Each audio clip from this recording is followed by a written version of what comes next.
other news, Israel has resumed bombings in Syria. Israeli forces launched coordinated airstrikes. Israeli military released a video showing strikes targeting two sites in the western regions of Hama and Latakia. Syrian War Monitor says IDF conducted 20 strikes across Syria, marking the heaviest assault carried out by Israel on its neighbor this year. The UN has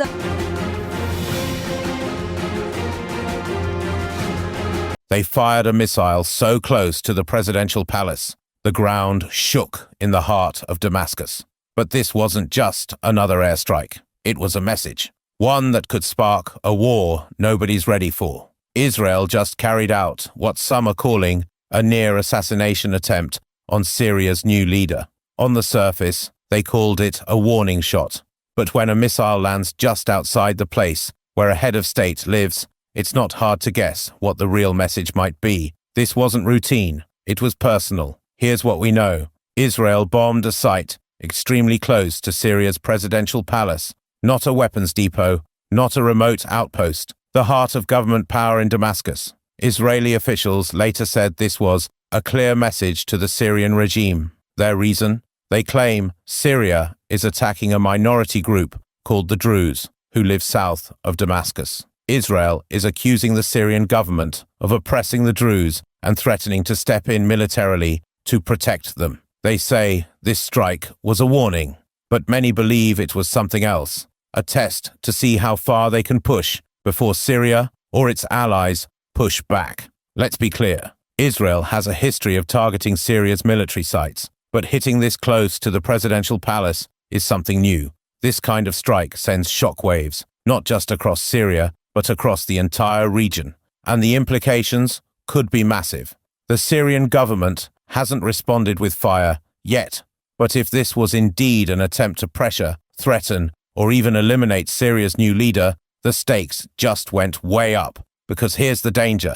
If Israel were to actually succeed in taking out Syria's head of state, it wouldn't just be an isolated incident. It could ignite a full-scale war across the Middle East. And there's more. Turkey has already signaled it won't stand by if Syria is invaded. Iran, a key backer of the Syrian government, would almost certainly respond. And Russia, who still maintains a military presence in Syria, has warned against any foreign moves that would destabilize the Assad government. So why would Israel take such a risk? Some analysts believe it's less about the Druze and more about positioning.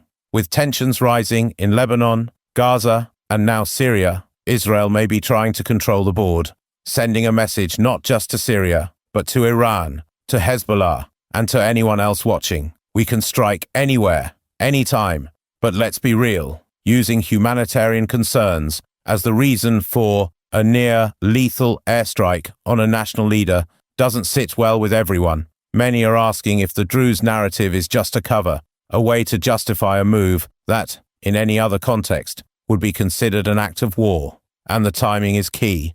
Just as global attention is focused elsewhere, Israel makes its move. No major Western country has strongly condemned the airstrike. No major media outlet is calling it what it might actually be, an attempted assassination, or at the very least, an open threat against another country's sovereignty. Which leads us to the big question. What happens next? Will Syria respond?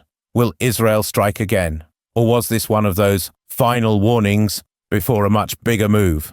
If this was just a warning shot, it was the loudest one we've heard in years. And if it wasn't, if it was really an attempt to remove Syria's leader, then we are already on the edge of something far more dangerous than anyone is willing to admit. The Middle East has seen fire before, but this could light a whole new match. Let me know what you think. Was this just a warning or something much bigger?